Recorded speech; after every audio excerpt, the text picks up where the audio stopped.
Amém? Glória a Deus. Verso 27.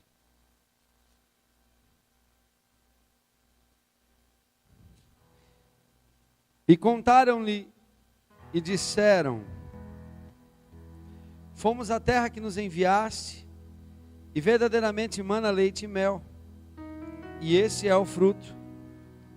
O povo, porém, que habita nessa terra é poderoso, e as cidades fortes e muito grandes. E também ali vimos os filhos de Anak, os amalequitas habitam na terra do sul, e os heteus, e os jebuseus, e os amorreus habitam na montanha. E os cananeus habitam ao pé do mar e pela ribeira do Jordão. Então Caleb fez calar o povo perante Moisés e disse: subamos animosamente e possuamo-la em herança, porque certamente prevaleceremos contra ela. Porém os homens que com ele subiram disseram: não poderemos subir contra aquele povo, porque é mais forte do que nós. E infamaram a terra que tinham espiado, falaram mal da terra que tinham espiado perante os filhos de Israel, dizendo: a terra pelo meio da qual passamos a espiar é terra que consome os seus moradores, e todo o povo que vimos no meio dela são homens de grande estatura. Também vimos ali gigantes, filhos de Anak, descendentes dos gigantes, e éramos aos nossos olhos como gafanhotos, e assim também éramos aos seus olhos. Há um tempo atrás eu ministrei sobre esta palavra, alguns anos atrás, sobre a visão de gafanhoto, sobre a síndrome de gafanhoto. Eu não vou reprisar ou repetir aquilo que eu disse lá, mas eu quero dar um outro foco. É certo que algumas coisas aqui nós vamos lembrar, mas eu quero na verdade dar um outro foco sobre esta palavra. Mas dá uma olhadinha para quem está do seu lado e vê se essa pessoa tem cara de gafanhoto. Será que tem? Será que essa pessoa que está do seu lado aí tem uma cara de gafanhoto? Pastor, eu não sei como que é uma cara de gafanhoto. Bom, aqui no Brasil a gente não vê muito gafanhoto, né? Você nem em alguma região deve ter, né? Lá para o norte, lá eu acho que acredito que deva ter. Mas você conhece essa história? O povo havia sido liberto do Egito, onde lá eles viveram um bom tempo como escravos. E chega o momento em que Deus dá direção para Moisés: olha, manda lá 12 homens, um de cada tribo, para que eles possam olhar a terra que eu vou dar como herança. Querido, qual seria a sua posição se Deus falasse para você: vai lá, vamos pegar um lugar aqui em Dourados, que você talvez, não sei se você conhece, mas vamos pegar um bairro aí, vamos pegar Alphaville. Não, acho que tem até melhor aqui para o lado para sair daqui, Ecoville, sei lá, esses ville da vida aí, que tem tudo dentro e mais um pouco. E aí Deus, de repente chega para você e diz: filho, vai lá olhar aquilo que eu vou te dar, aonde você vai morar. Vai lá dar uma olhada naquelas casas que tem lá, porque é ali que você vai morar. Como que seria seu posicionamento, amado? Qual seria a sua posição? Aí você vai lá, aí você volta assim, aí você encontra o pastor no meio do caminho, aí ele vai dizer assim: o que foi, filho? Você vai dizer: ah, pastor, Deus me deu uma promessa. E eu ia dizer assim para você: mas que bom que Deus te deu uma promessa. E qual é essa promessa? De que eu vou morar lá no Ecoville. Mas por que você está triste? Você vai morar lá? PTU é muito caro, pastor. E o condomínio então, pastor? Eu bem que queria, mas é melhor eu ficar na minha casinha aqui. Foi exatamente isso que fizeram aqueles homens. Os espias viram aquela terra, a Bíblia diz, rica em mel, em leite, em uvas, cachos tremendamente grandes. E os espias viram também gigantes que moravam ali. E quando voltaram, seus relatórios eram contraditórios. 10 homens deram um relatório negativo, mas 2 homens deram um relatório positivo. Entenda algo, amado, numa análise mais profunda a respeito desses 10 homens que deram uma palavra, um relatório negativo. Nós podemos perceber que aqueles homens, esses 10 espias, eles apenas estavam relatando aquilo que já existia dentro dos seus corações. A Bíblia diz assim: como o homem pensa, assim ele é. Na realidade, aqueles espias, eles viam-se como gafanhotos, porque eles tinham uma mentalidade de gafanhoto. Era assim que eles se viam.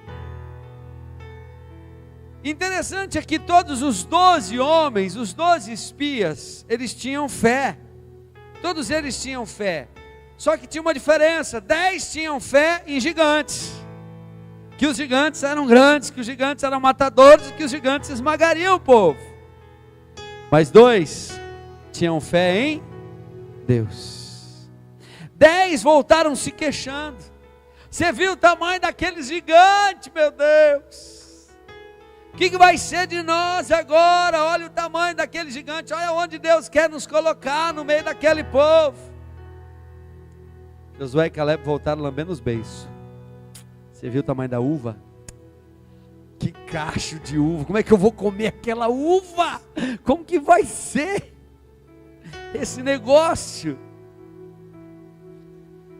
10 eram gafanhotos, 2 eram exterminadores de gigantes e provadores de uvas. Mas sabe, eu quero falar um pouquinho com você nessa noite sobre essa mentalidade de gafanhoto. E essa mentalidade, ela é terrível. Quando essa mentalidade, ela pega alguém, ela entra em alguém, é algo terrível, algo que vem para acabar. E na mentalidade de um gafanhoto, percebe que tudo é pequenininho, tudo é inho. Um carrinho tá bom, tá jóia. Uma casinha mais ou menos, para mim morar, tá bom. Ele é acomodado. O cara que é gafanhoto, você conhece ele pela escova de dente. Sabia disso? Sabe aquela escova de dente que já era e parece uma flor, que ela está assim? Mas pastor, o que tem a ver uma coisa com a outra? Ué, aquela tá boa ainda, para que outra? Tá bom assim, deixa assim, ainda dá. Para que outra panela de pressão, se eu posso pôr a faquinha ali, né, e deixar mais? Vai longe ainda. E a meia do gafanhotão? Já viu falar em meia boca de sino?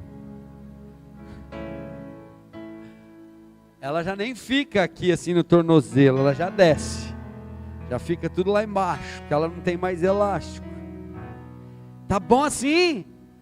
E se a mulher põe fora, ainda dá briga dentro de casa. Você jogou fora, tá novinha minha meia. Sabe o que eu quero dizer para você, querido? A mentalidade de alguém que pensa como gafanhoto é uma mentalidade conformada. É uma mentalidade que não quer crescer. Tá bom do jeito que tá bom assim, acomodada. Mas me fala, pastor, o que mais que a gente quer? A gente quer sossego, não é verdade? Não, não é verdade, esse pensamento está errado. A gente quer é a terra prometida, a gente quer é as bênçãos do Senhor sobre a nossa vida. Sabe, querido, o crente não pode querer nada menos do que Canaã. Essa é a promessa. A sua mentalidade tem que ser uma mentalidade de conquista, tem que ser de matador, de gigante. Eu até anotei algo aqui que, se você me permitir, eu quero ler para você. De um livro chamado Sabedoria para Viver, de John Maxwell. E ele diz assim: gafanhotos enfatizam o que está errado, ao invés de aquilo que está certo.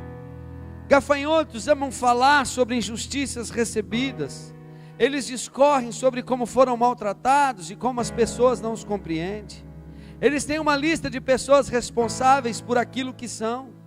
Gafanhotos justificam suas derrotas. Eles sempre têm uma desculpa para não vencer o diabo. De fato, eles até derrubam outras pessoas que estão no caminho e vivendo vitoriosamente. Essa é a mentalidade de gafanhoto. Que coisa terrível, que coisa pobre, medíocre. Sabe, querido, nessa noite eu quero dizer para você: se você tem alguma coisa em você que diz respeito a ter essa mentalidade de gafanhoto, desse comodismo, dessa coisa de tá bom assim, não precisa mais, eu quero dizer para você: para com essa história de mentalidade de gafanhoto, para com essa história de mentalidade de gente desanimada, para de dizer que as coisas não dão certo, para com mimimi, para de reclamação, para de falar que tem muita luta. Sabe, querido, não é você ignorar o problema e não querer ver o problema, não é isso, mas tire o foco do problema e olha agora para as vitórias e para aquilo que Deus deu como promessa. A luta, amado, ela vem na medida da vitória. Trava essa luta, meu irmão. Escute, a sua conversa revela se você é um vencedor ou se você é um perdedor. Sabia disso? E aí, pergunta para o seu lado, para quem está do seu lado: qual é a sua mentalidade?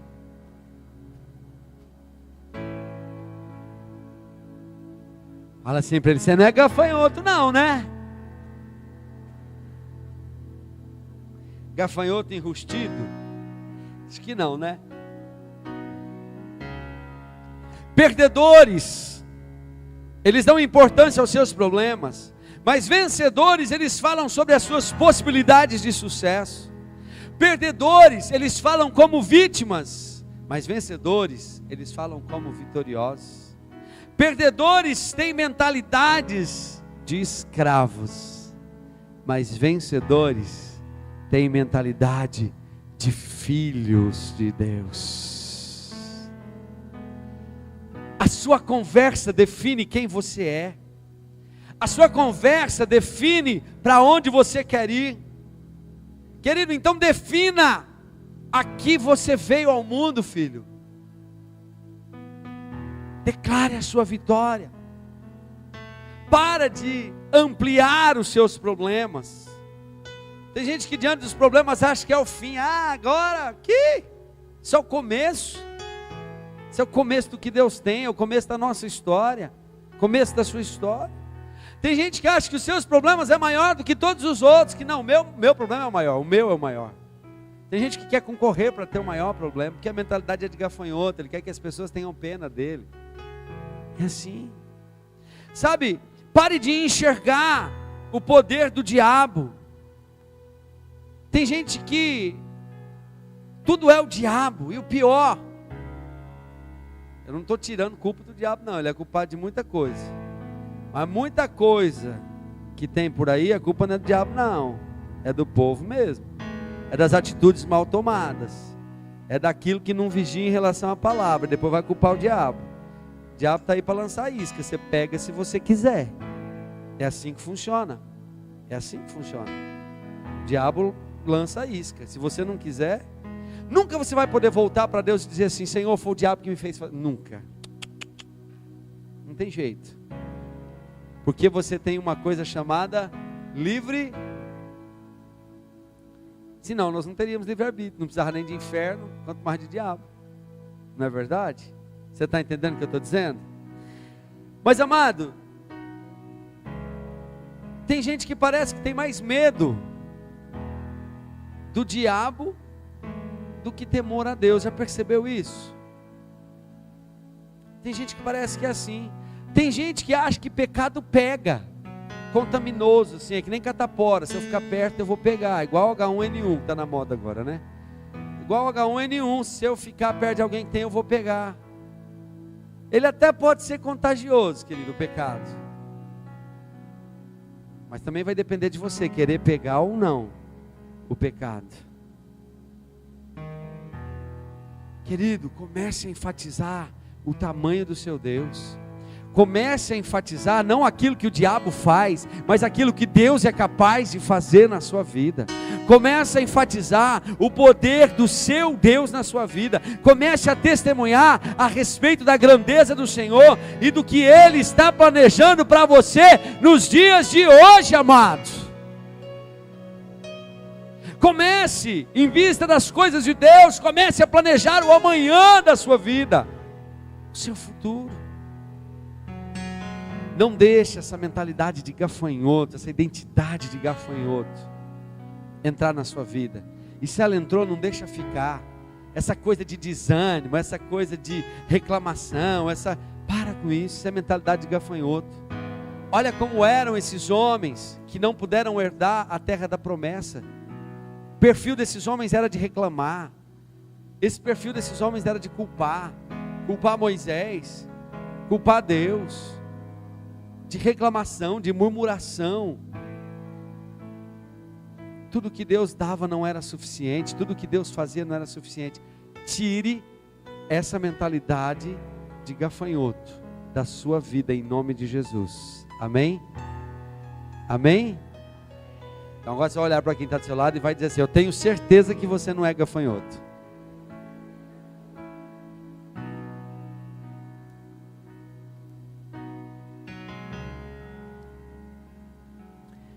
Mas aí eu quero falar para você sobre condicionamento. Existe uma síndrome chamada síndrome da tampa, ou síndrome do limite. Ela é, para você entender, ela é usada nos seres humanos, mas ela é encontrada no meio dos seres humanos, mas é muito mais fácil de entendermos. Por exemplo, num elefante, quando se amarra a pata de um elefante, desde pequenininho, desde muito novinho, com uma corrente, e ele fica acostumado a ficar amarrado, e quando ele é pequenininho ele não tem força, mas quando ele cresce, aquilo tem uma força tremenda, capaz de destruir. E dessa semana eu estava vendo uma reportagem de um elefante raivoso lá, que matou o dono, passou por cima de um monte de coisa lá, derrubou outro elefante, jogou longe com a cabeçada, porque aquilo tem uma força tremenda. Mas como ele é desde pequenininho adestrado daquela forma, a ter aquela corrente, pode ser a corrente mais fina que tenha amarrando a sua perna depois que ele estiver grande, mas ele foi condicionado a entender que ele não pode sair dali por causa daquela corrente. Sabe, e aí eu fico pensando que condicionamento é tudo. Deixa eu falar para você, esses tempos atrás, no meio do ano passado, eu comecei a correr, e a minha proposta era assim: bom, eu vou correr na rua, eu quero correr 8 quilômetros, e aí eu falei, eu vou fazer o seguinte, eu não vou aguentar começar correndo, assim já os 8 quilômetros de uma vez, então eu vou correr uma quadra e vou andar outra quadra, vou correr uma quadra e vou andar outra quadra, e esse era o ideal, mas não foi inicialmente o real, né? Às vezes eu corria uma quadra ou meia quadra e andava duas. Mas foi interessante que quando chegou no final do ano, eu comecei a perceber que eu estava correndo quase todo o trecho sem descansar e ainda correndo com mais velocidade. O que é isso? Condicionamento. Você já fez aula de alongamento? Você chega lá no primeiro dia, ai, não dá, não vai, não tem jeito. Mas o que acontece? Que depois de 15 dias que você está fazendo a aula lá, você já vira um S, você já dá um nó no negócio. Por quê? Você se condiciona, você condiciona o seu corpo a fazer aquilo. Isso é condicionamento. Mas amados, aqueles homens, aqueles 10 espias, que eram negativos, que olharam a terra e disseram não dá, esses homens, eles estavam condicionados. Deus os havia tirado do Egito, existia para eles uma proposta de deixarem a escravidão para serem uma nação, porque Deus disse: eu quero fazer de vocês uma nação poderosa, e por onde vocês passarem, até vocês chegarem na terra prometida, eu quero que as pessoas temam a vocês por causa de mim. Olha só, que proposta! E Deus não apenas ficou na proposta, mas Deus começou a cumprir a sua promessa na vida deles. Mas aqueles homens que foram tirados do Egito, eles passaram lá 400 anos de escravidão. É lógico que eles não viveram 400 anos, mas foram gerações, pelo menos 3 gerações ali vivendo como escravos, pai, filho e neto. Meu pai era assim, meu avô era assim, eu sou assim. Escravos. Uma mente condicionada à escravidão, a ser escravo. E ora, amado, como que é essa vida de ser escravo? Quantas limitações. Foram condicionados a pensar pequenininho, a pensar pequeno. Foram condicionados a não ter sonhos, a não ter perspectivas para frente. Me diz qual é a esperança e a perspectiva de um escravo? Não tem. Eles foram condicionados a não ter expectativas. 400 anos ali. E a Bíblia diz que eles cresceram em quantidade. E olha que interessante. Eles se tornaram tantos que eles começaram a oferecer perigo para o próprio país onde eles estavam, para o Egito. Faraó sabia disso, que eles ofereciam perigo porque eles eram muitos, cresceram demais em números. Mas olha que interessante, Faraó sabia que eles eram perigosos, poderiam se insurgir contra o governo e tomar o Egito. Mas na mentalidade deles, eles eram só escravos e jamais eles iam fazer isso. Eram condicionados. E mesmo quando eles são libertos, quando eles são tirados do Egito, a sua mente continua presa no passado, continua pensando pequeno. Deus queria fazer deles uma nação poderosa, mas eles queriam retroceder, eles queriam voltar para trás. Deus queria desafiá-los a conquistar, mas eles queriam era morrer no Egito. Deus queria que esse povo fosse um povo vitorioso, uma referência na terra. Deus estava com eles para fazê-los fortes. Eles só precisavam ir em frente, eles só precisavam ter coragem, e o resto era com Deus. A vitória era garantida porque era promessa de Deus, eles já haviam experimentado. Deus estava oferecendo para eles uvas gigantes. Deus estava oferecendo para eles o que havia de melhor sobre a face da terra, o melhor lugar. Aquela terra era a terra dos sonhos de qualquer homem, de qualquer família. Olha a proposta que Deus faz para eles em Deuteronômio 6:10, Deus dizendo para onde eles iam e o que eles iam tomar conta.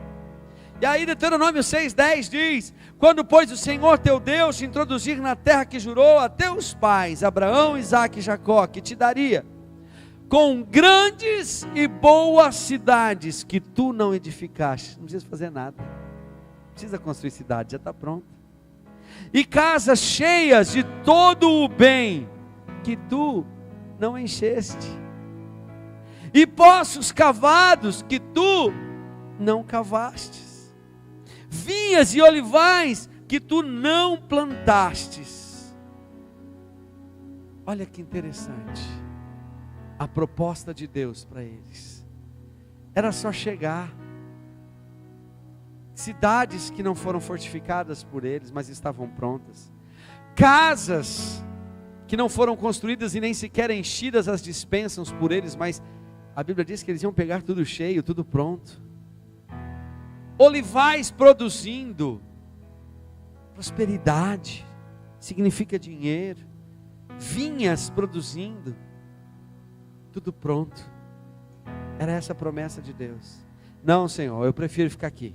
Não quero ir para lá, não quero ir para esse lugar. Não, me leva de volta para o Egito, eu quero ficar lá como escravo, eu quero ficar lá fazendo tijolo, eu quero ficar lá apanhando todo dia, eu quero lá ficar comendo os pepinos, a cebola, pelo menos tem uma coisa lá, se eu morrer lá, eu tenho lugar para ser enterrado, porque aqui parece que eu nem vou ter. Olha a mentalidade. Olha a mentalidade. Eu sei que meus filhos serão escravos, meus netos serão escravos, meus bisnetos vão ser escravos, mas tá bom, eu prefiro assim. Eu prefiro. Amados, olha o comparativo. Foi isso que eles disseram para Deus. Eles tinham uma tampa sobre eles que os limitava. Eles foram condicionados a essa mentalidade. Eles eram um número tão grande, como eu disse, dentro do Egito. Porque Faraó tinha essa consciência de que eles podiam se levantar e tomar o Egito, mas eles não tinham essa mentalidade.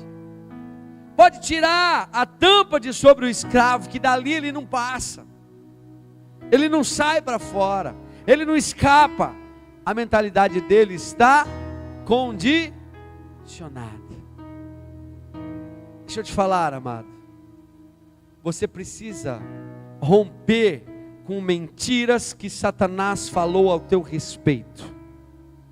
Você precisa, amado, romper com esse condicionamento, com mentiras que disseram para você, te condicionaram, te colocaram numa caixa e tamparam, e mesmo que se tire a tampa, aquele é o seu limite. Eu nasci para isso mesmo, meu avô era assim, meu pai era assim. Sabe aquela história assim, vim de família humilde, que conversa besta. Muda essa história. Eu não estou falando que é para você negar o seu passado, não é para você se envergonhar do seu passado, não, amado, não é isso que eu estou dizendo. Mas o que eu estou dizendo é que você precisa romper com certas mentiras que são geracionais na sua vida. Meu pai era assim, meu avô era assim, por que eu vou ser diferente? Você é assim também. Não aceite isso para a sua vida, isso é tampa, meu irmão. Às vezes as pessoas te condicionam dizendo coisas para você, você vai ser assim, com conversinhas fiadas, com mentiras, te condicionam, e você está aí acreditando e fica tampado, condicionado a isso. Deus quer te fazer romper os seus limites, amados. Olha para quem está do seu lado e diz assim: sai dessa. Deus quer aumentar a sua fé. Você não entendeu? Deus quer aumentar a sua fé. Aleluia. Deixa Ele ser o seu treinador. Deixa Ele ser o seu personal. Amém? Deixa Ele estender a sua capacidade de crer, de ter fé. Deixa Ele estender a tua capacidade de oração. Deixa Ele estender a tua capacidade de crescimento. Amém? É um amém bem forte, amém? Amém, que bom que você disse amém. Então pare de inventar história e desculpa para não passar pela prova. Pare de reclamar, querido, de querer encontrar resposta onde não tem. Sabe por quê? Porque não existe outro jeito de ser treinado, não existe outro jeito de ser condicionado por Deus para ser maior, se não for dessa forma, se não for passando pela prova. Não tem jeito. Não existe outro jeito de ser treinado. Eu já até pedi para Deus: Senhor, me faz crescer, mas sem passar pela prova. Não tem jeito. E eu olho para trás e vejo: não tem jeito. Não tem outro jeito. Não tem como. Não existe outra maneira se não for pela prova do fogo, se não for pela luta, queridos. Fala uma coisa para mim. Deus já estava dando para eles coisas tremendas. Casas que não fizeram, cidades que não construíram, lavouras prontas, beleza. Deus simplesmente podia fazer com que esse povo entrasse ali, naquela terra, de uma forma mais simples. Deus não podia dar uma praga lá e morrer todo mundo lá dentro? E eles chegar lá, a cidade está vaziazinha e pronto? Podia ou não podia? Podia ou não podia? Podia, lógico que podia. Por que Deus não fez?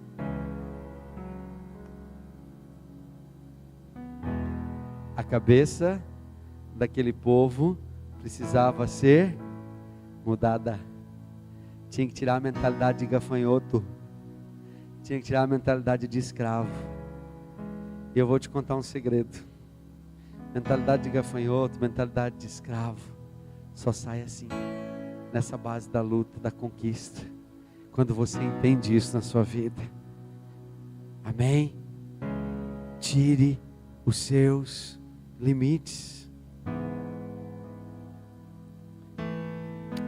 Estender os teus limites, querido. Estender os teus limites vai doer. É igual quando a gente corre, é igual quando a gente alonga. Vai doer, dói. Estender os seus limites vai doer, vai cansar, vai fadigar. E quanto maior for a prova, igreja, maior vai ser o sufoco. Mas Deus está forjando. Os limites estão sendo estendidos. Se você parar com a história de querer voltar para o Egito, você vai ser mais forte. Você vai sair do outro lado mais capacitado. Se você entender, querido, que isso é necessário, passar pela prova é necessário.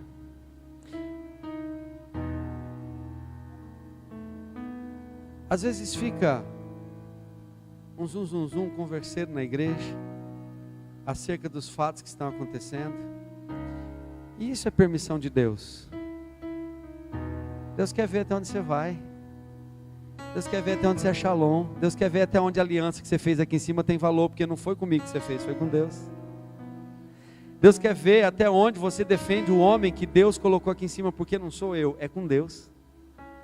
É com Deus. Esse tipo de prova me faz ver em quem eu posso confiar e em quem eu não posso, para que eu possa dar direção. Isso é bíblico, querido. Não é de mim, não sou eu. É assim.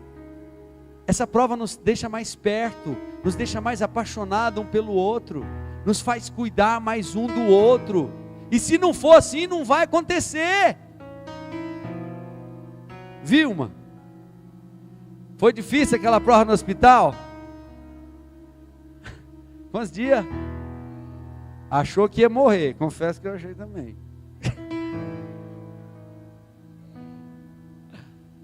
Mas serviu para quê?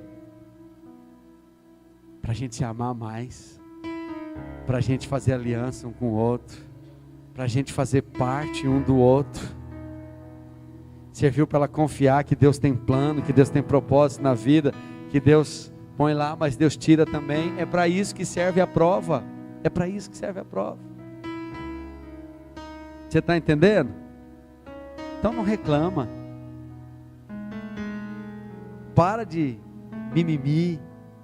Para de olhar o problema. Para de escutar a conversa.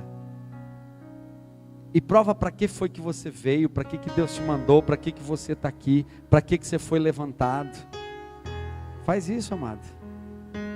Ah, pastor, mais. Era isso que os escravos diziam. Mas o Egito. A prova serve para isso, querido. O interessante é que eu tenho ensinado isso dia após dia, mas chega no momento, por isso que eu prefiro falar aqui agora do que simplesmente deixar, porque no momento da prova a gente fala e aí a coisa fica, né? É o aprendizado. Porque parece que quando a gente estuda lá atrás o assunto, e quando chega o dia da prova, eu não lembro mais essa questão, como é que eu resolvo ela. Então eu quero te lembrar, estou te lembrando como que você resolve ela.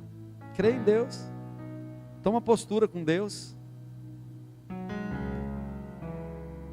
Se é para denegrir teu irmão, se é para falar mal do seu irmão, esquece isso.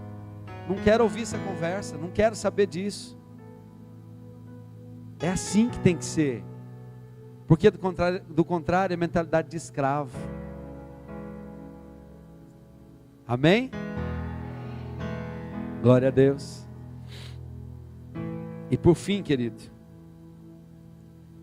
eu quero falar com você sobre identidade. Foi dessa forma,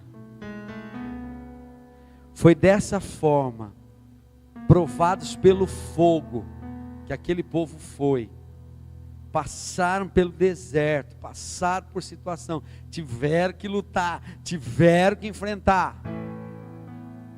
Foi dessa forma que a identidade foi gerada na vida deles. Foi dessa forma que a identidade deles foi mudada de gafanhoto para matadores de gigantes. Mataram ou não mataram os gigantes?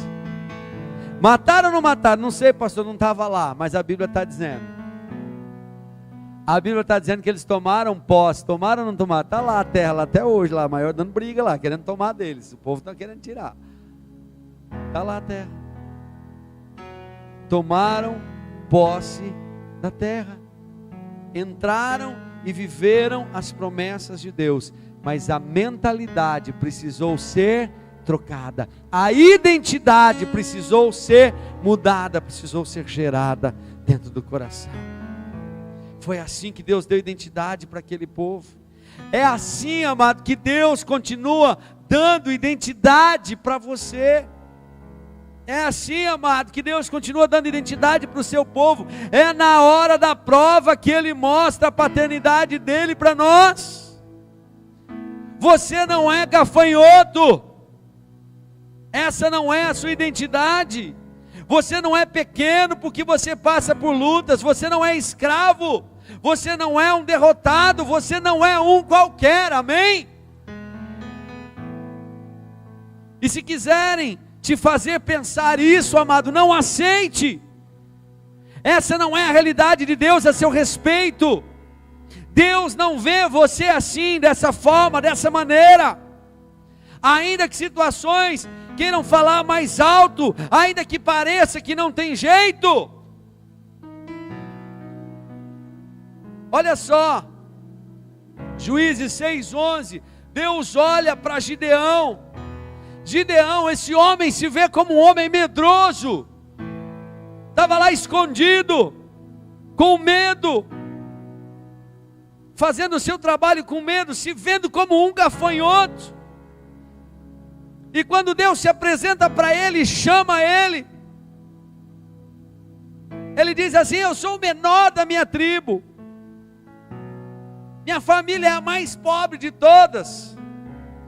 Mas Deus encontra ele e diz o que para esse homem que se vê como gafanhoto? Como que Deus via esse homem? O que Deus diz a respeito dele? O Senhor é contigo, homem valente.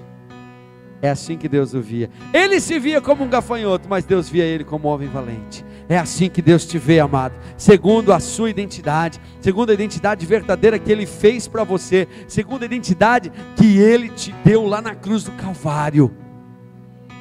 Você tem motivo para sair daqui nessa noite dizendo: eu não sou gafanhoto, eu não vou ter atitude de gafanhoto. Ele te fez como vencedor. É assim que Deus te vê, segundo aquilo que Ele está forjando em você. Não corra, não volte para trás, não abandone a causa, não queira voltar para os pepinos e as cebolas do Egito. Essa não é a sua identidade. Deus tem uma visão a seu respeito. Deus tem uma identidade que vem dEle para você. Deus tem uma expectativa em relação à sua identidade. Amém? Deus tem uma expectativa em relação à sua identidade. 1 Samuel 22:2. No momento em que Davi sofria perseguição de Saul, a Bíblia diz que se ajuntaram a Davi alguns homens ali naquele momento. E em 1 Samuel 22:2 diz como esses homens se viam, como eles achavam que eles mesmos eram. E a Bíblia diz assim, olha, eles foram descritos como homens que se achavam em aperto, homens endividados e homens amargurados de espírito. Eram homens que estavam desanimados da vida. Mas esses homens, segundo a visão de Deus, foram exatamente a descrição de Levítico 26:8, em que diz: 5 de vós perseguirão a 100 deles, e 100 de vós perseguirão a 10.000, e os vossos inimigos cairão à espada diante de vós. Foram esses homens, ditos aqui desanimados, amargurados de espírito, endividados, homens angustiados, que se viam nessa situação, se viam uma situação de Zé Ninguém. Foram esses homens que lá na frente foi cumprida essa promessa de Levítico sobre eles, e eles foram chamados de valentes de Davi. E eu ressalto 3 homens entre toda essa turma aqui que estava com Davi: Samá, o homem que guerreou sozinho, defendeu um campo de lentilha sozinho contra o exército filisteus e venceu. Josebe, a Bíblia diz que ele matou com o mover da sua espada sozinho 800 homens. E Eleazar diz que ele lutou tanto no começo do dia até o final do dia, que quando terminou a luta, no final do dia, a espada havia se grudado à sua mão. Os homens que eram amargurados, os homens que ninguém dava nada por eles, eram esses homens aqui, porque eles resolveram se ver segundo a identidade de Deus e não a identidade dos homens. Como é que as pessoas olham para você e te veem? O que as pessoas têm falado a seu respeito? Não importa, amado. Importa a identidade que vem de Deus. Importa como Deus te vê. Importa como Deus tem colocado você. Importa o propósito que Deus tem para a sua vida. É isso que importa. É isso que importa. Se veja como Deus te vê. Essa é a sua identidade real. Você não é gafanhoto. Você não é escravo. Você é reparador de brechas, você é reconstrutor de muro, você é ganhador de vidas, você é evangelista, você é intercessor forte, você é uma coluna, você levanta os fracos e abatidos. Qual é a sua identidade em Cristo, amado? Fica de pé. Qual é a sua identidade em Cristo? Você é alguém forte, porque Deus te fez forte. Pode vir as lutas, podem vir as situações, podem vir as batalhas, pode falar, não tem problema, porque eu sei qual é a minha identidade em Cristo, porque você sabe qual é a sua identidade em Cristo, e você não é gafanhoto para retroceder e voltar para trás. Aleluia, aleluia.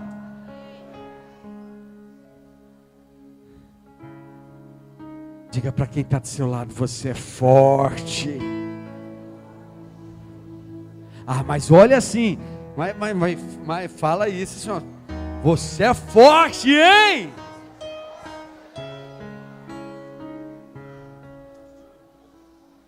Você é alguém forte, e Deus está forjando a identidade dele em você. Deus está forjando a identidade dele sobre a sua vida. Deus está forjando a identidade dele para que você tome posse da tua promessa. Aleluia.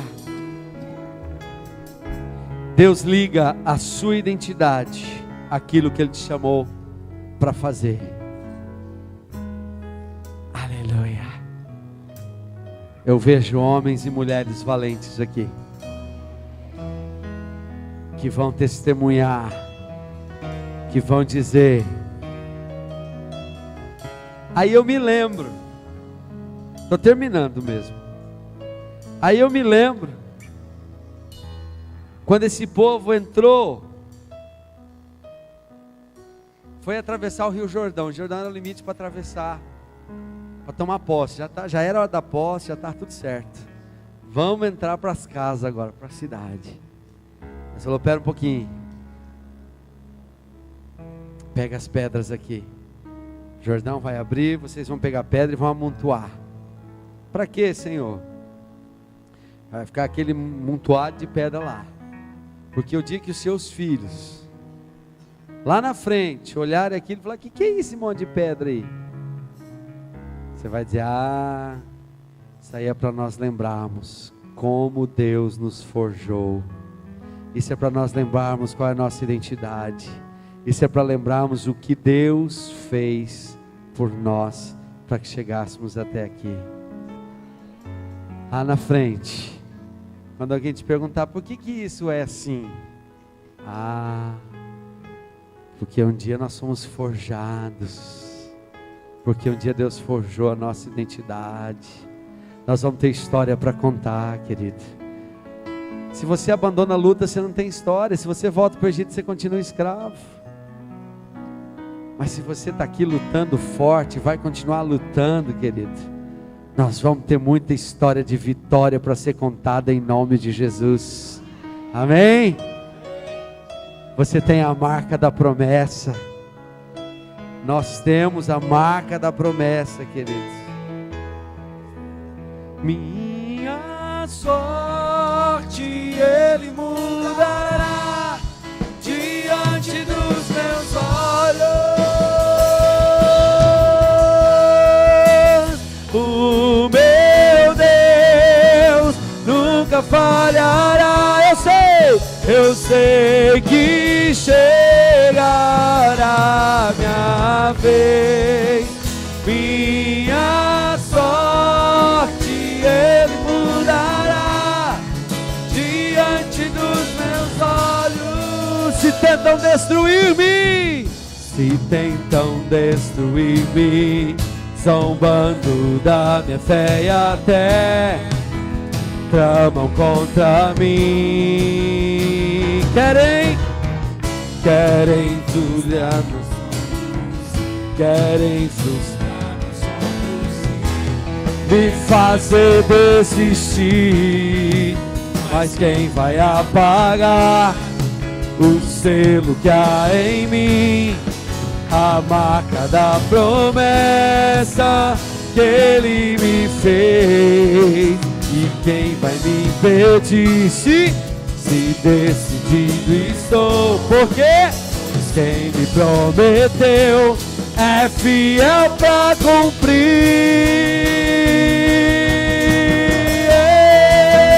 O meu Deus nunca falhará.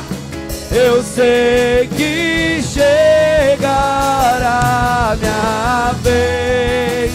Minha sorte Ele mudará diante dos meus olhos. Diga de novo, se tentam destruir-me, zombando da minha fé e até tramam contra mim.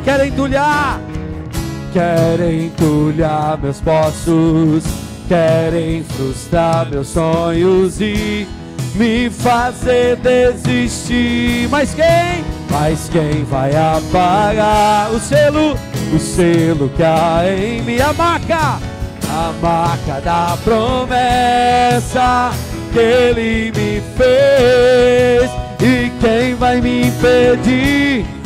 Se decidido estou, por quê? Pois quem me então diga, é fiel pra cumprir.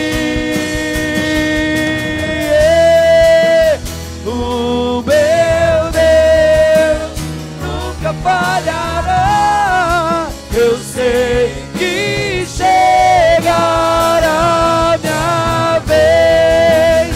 Minha sorte Ele mudará diante dos meus olhos.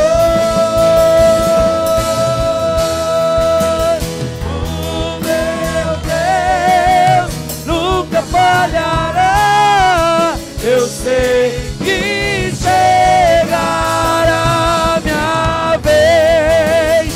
Minha sorte Ele mudará diante dos meus olhos.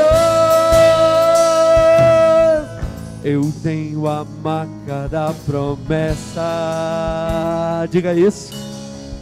Eu tenho a marca da promessa que Ele me fez.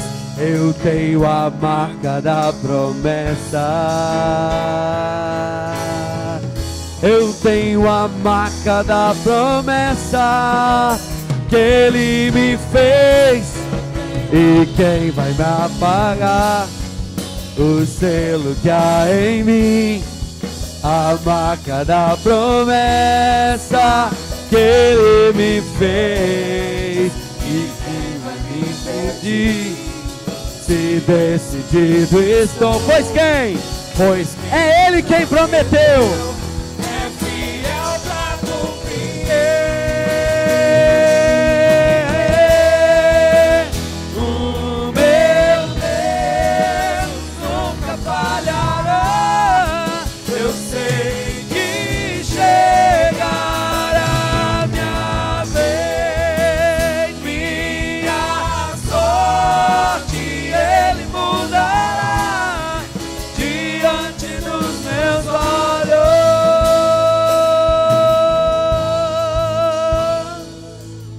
Senhor, o Senhor é esse Deus que muda a sorte, Pai. O Senhor é Deus que tem nos marcado com a marca da promessa. Senhor... Para acompanhar as atividades da Shalom Dourados, acesse nosso canal do YouTube e siga nossas redes sociais.